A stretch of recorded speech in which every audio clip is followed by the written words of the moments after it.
Hey everyone, and welcome to Real Talk Grimm Edition. I'm your host Josh, and this is the place where we dive into the dark, whimsical world of the Brothers Grimm. Whether you're a longtime fan of fairy tales or just starting to discover them, you're in the right spot.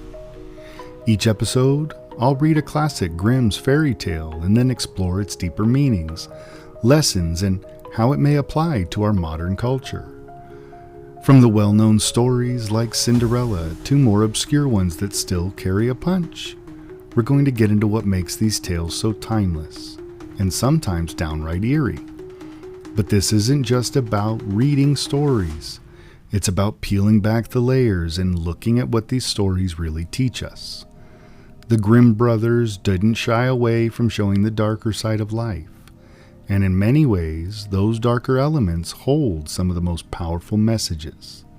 Whether it's about good versus evil, human nature, or just the consequences of choices.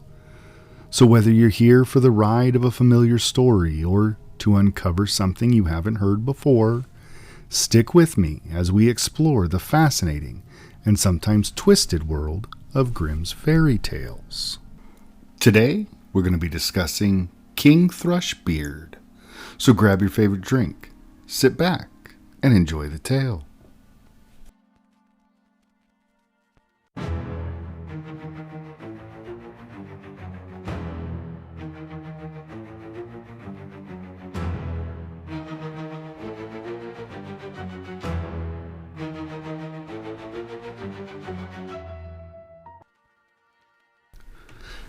King Thrushbeard. A king had a daughter who was beautiful beyond all measure, but so proud and haughty withal that no suitor was good enough for her. She sent away one after the other and ridiculed them as well. Once the king made a great feast and invited thereto from far and near all the young men likely to marry. They were all marshaled in a row according to their rank and standing. First came the kings, then the grand dukes, then the princes, the earls, the barons, and the gentry. Then the king's daughter was led through the ranks, but to every one she had some objection to make. One was too fat. The wine cask, she said. Another was too tall. Long and thin has little in. The third was too short. Short and thick is never quick. The fourth was too pale as death. The fifth too red, a fighting cock. The sixth was not straight enough, a green log dried behind the stove. So she had something to say against everyone, but she made herself especially merry over a good king who stood quite up high on the row, and whose chin had grown a little crooked. Well, she cried and laughed, he has a chin like a thrush's beak, and from that time he got the name of King Thrushbeard. But the old king, when he saw that his daughter did nothing but mock the people, and despised all the suitors who were gathered there, was very angry, and swore that she should have a husband the very first beggar that came to his doors. A few days afterwards, a fiddler came and sang beneath the windows, trying to earn a small alms. When the king heard him, he said, "Let him come up." So the fiddler came in his dirty, ragged clothes, and sang before the king and his daughter. And when he had ended, he asked for a trifling gift. The king said, "Your song has so pleased me so well, that I will give you my daughter there to wife." The king's daughter shuddered, but the king said, "I have taken an oath to give you to the very first beggar man, and I will keep it." All she could say was in vain. The priest was brought, and she had to let herself be wedded to the fiddler on that spot. When that was done, the king said, "Now it is not proper for you, a beggar woman, to stay any longer in my palace. You may just go away with your husband." The beggar man led her out by the hand, and she was obliged to walk away on foot with him. When they came to a large forest, she asked, "To whom does that beautiful forest belong?" "It belongs to King Thrushbeard. If you had taken him, it would have been yours." "Ah, unhappy girl that I am, if I had but taken King Thrushbeard." Afterwards they came to a meadow, and she asked again, "To whom does this beautiful green meadow belong?" "It belongs to King Thrushbeard. If you had taken him, it would be yours as well." "An unhappy girl am I, if I had but taken King Thrushbeard." Then they came to a large town, and she asked again, "To whom does this fine large town belong?" "It belongs to King Thrushbeard. If you had taken him, it would have been yours." "Ah, unhappy girl that I am, if I had but taken King Thrushbeard." "It does not please me," said the fiddler, "to hear you always wishing for another husband. Am I not good enough for you?" At last they came to a very little hut, and she said, "Oh goodness, what a small house! To whom does this miserable mean hovel belong?" The fiddler answered, "That is my house and yours, where we shall live together." She had to stoop in order to go in at the low door. "Where are the servants?" said the king's daughter. "What servants?" answered the beggar man. "You must yourself do what you wish to have done.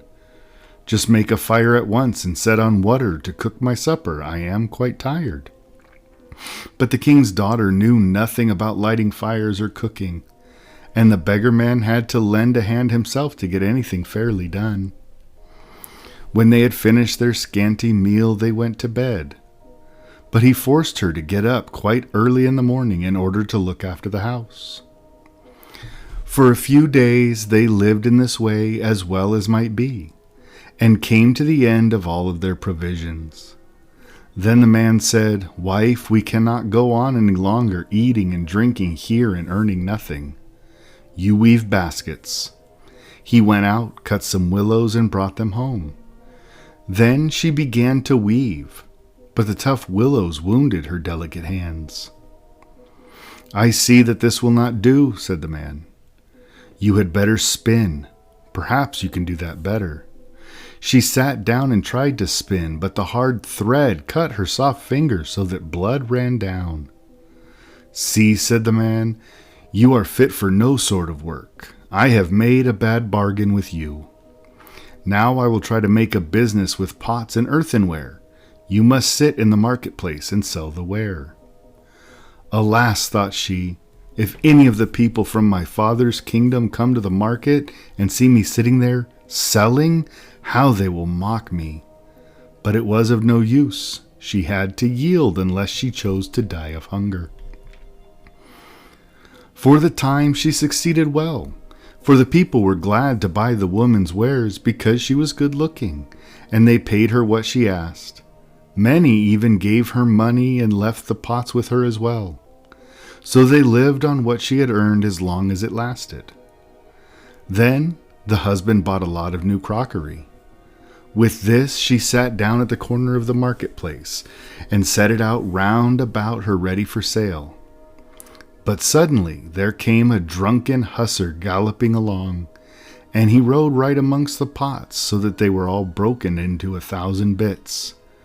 She began to weep and did not know what to do for fear. "Alas, what will happen to me?" she cried. "What will my husband say to this?" She ran home and told him of the misfortune. "Who would seat herself at a corner of the marketplace with crockery?" said the man. "Leave off crying. I see very well that you cannot do any ordinary work. So I have been to our king's palace and asked whether they cannot find a place for a kitchen maid, and they have promised me to take you. In that way you will get your food for nothing." The king's daughter was now a kitchen maid and had to be at the cook's beck and call and do the dirtiest work. In both her pockets she fastened a little jar, in which she took home her share of the leavings, and upon this they lived. It happened that the wedding of the king's eldest son was to be celebrated. So the poor woman went up and placed herself by the door of the hall to look on. When all the candles were lit, and people, each more beautiful than the other, entered, and all was full of pomp and splendor, she thought of her lot with a sad heart, and cursed the pride and haughtiness which had humbled her and brought her to so great poverty.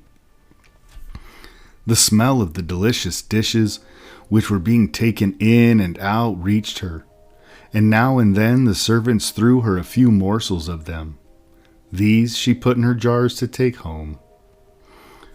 All at once the king's son entered, clothed in velvet and silk, with gold chains about his neck.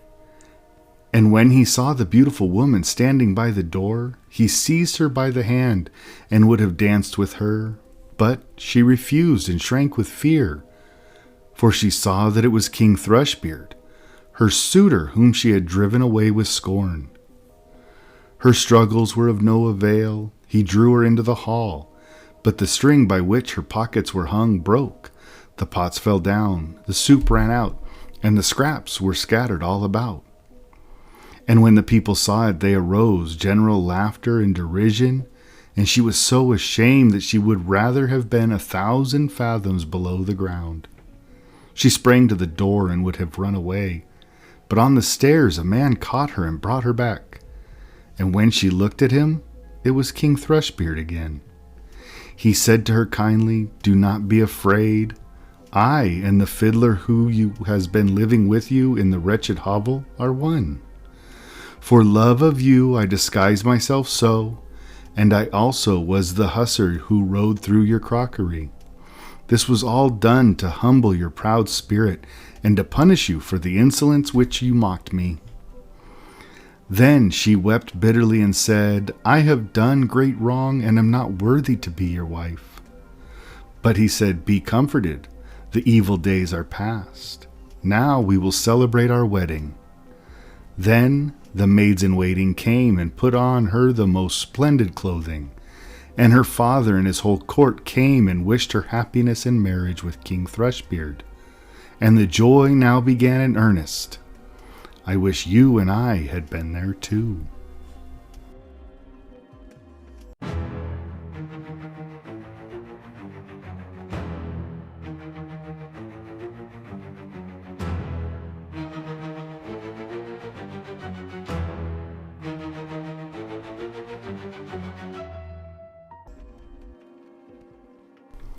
All right, folks, now that you've heard King Thrushbeard, let's break it down. What's this story really about? On the surface, it's about a spoiled princess who gets a tough life lesson after rejecting suitors left and right. But underneath, it's a story about humility, growth, and learning the hard way that appearances aren't everything. The moral of the story? Well, King Thrushbeard is a tale about pride and its consequences. Our princess starts off, well, kind of a jerk. She mocks and humiliates every suitor who comes her way, reducing them to shallow observations about their looks. But then, karma, or in this case, her father, steps in and flips her world upside down. She's stripped of her royal comforts, forced to marry a beggar, and thrown into a life where she actually has to work. And let's be real, she is terrible at it. But here's the key. Through her struggles, she changes. She learns what it means to work hard, to struggle, and to appreciate what she once took for granted. And only after she's humbled does she get her happily ever after. It's not just a punishment, it's a transformation. So how does it connect to today? Because this isn't just some old medieval lesson. It still applies in a big way. Let's look at a few modern parallels. First, we have judging others by appearances. Have you ever scrolled through a dating app and swiped left because of somebody's profile picture without reading their bio? Or assumed someone was successful just because they flaunt wealth on social media? We still make snap judgments based on how people look or what they have, often ignoring true character. And the princess does exactly that. She writes people off based on first impressions. And in the end, she learns that she completely misjudged King Thrushbeard. Does that sound familiar? And how about the reality check of hard work? Her fall from princess to pauper is a lot like someone who grows up privileged and then suddenly has to work a minimum wage job. She never had to struggle before, so when she's thrown into the real world, having to cook, weaving, selling pots, she completely fails at first. And that's true for a lot of people today. Many who grew up with financial security don't fully understand the struggle of making ends meet until they have to experience it firsthand. Hardships, they have a way of making people more empathetic and more appreciative. And then there's personal growth through adversity. How many times have you heard someone say something like, losing that job was the best thing that ever happened to me, or that breakup made me a better person? Growth often comes from hardship. The princess, she starts off entitled and ungrateful, but by the end, she's transformed into somebody who understands struggle, values hard work, and no longer sees herself as being above others. And that's a journey plenty of people go through today when life seems to want to keep knocking us down. And then there's the idea of redemption and second chances. And I think that's one of the most interesting things about this story is that the princess actually gets a second chance. A lot of fairy tales punish prideful characters permanently. Think back to the beginning, The Frog Prince, where the princess has to suffer until she finally breaks the spell. But here, she learns her lesson and she gets rewarded for it. And that's an important message because people can change. They can grow, and if they do, maybe they shouldn't be defined by their past mistakes. So what's the takeaway then? Well, King Thrushbeard is more than just a story about a princess getting what she quote-unquote deserves. It's more about growth, humility, and learning the value of the things we often take for granted. And in a world where social media fuels judgment, privilege can create blind spots, and personal struggles can often lead to transformation. So with that, this story really holds up today.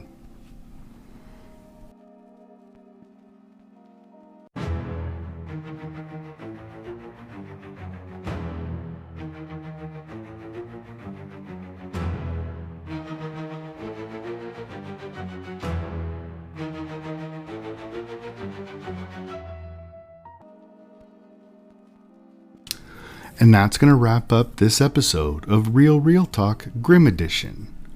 I hope you enjoyed diving into King Thrushbeard and its deeper meanings as much as I did. Now, if you like what you heard, be sure to subscribe so you don't miss future episodes. And if you have thoughts on today's tale, whether you agree, disagree, or just have your own take, I'd love to hear from you. You can reach me on social media at Real Talk on Instagram, Threads, and Blue Sky, or send an email to therealrealtalk@gmail.com. Let me know what you think or just say hi. And if you're enjoying the show, consider leaving a rating or review. It really helps others find us here at Real Talk Grimm Edition, and it keeps the conversation going. And if you're a movie person, check us out on our main channel, Real Talk, where I discuss movies in general. Sometimes we break down a theme or a director. Or check if you like them dark, like you like your fairy tales. Come check out Real Talk Horror Edition. Same idea, but on the darker side of films. But for now, thanks for listening, and until next time, stay curious, question the stories around you, and keep exploring the darker side of fairy tales.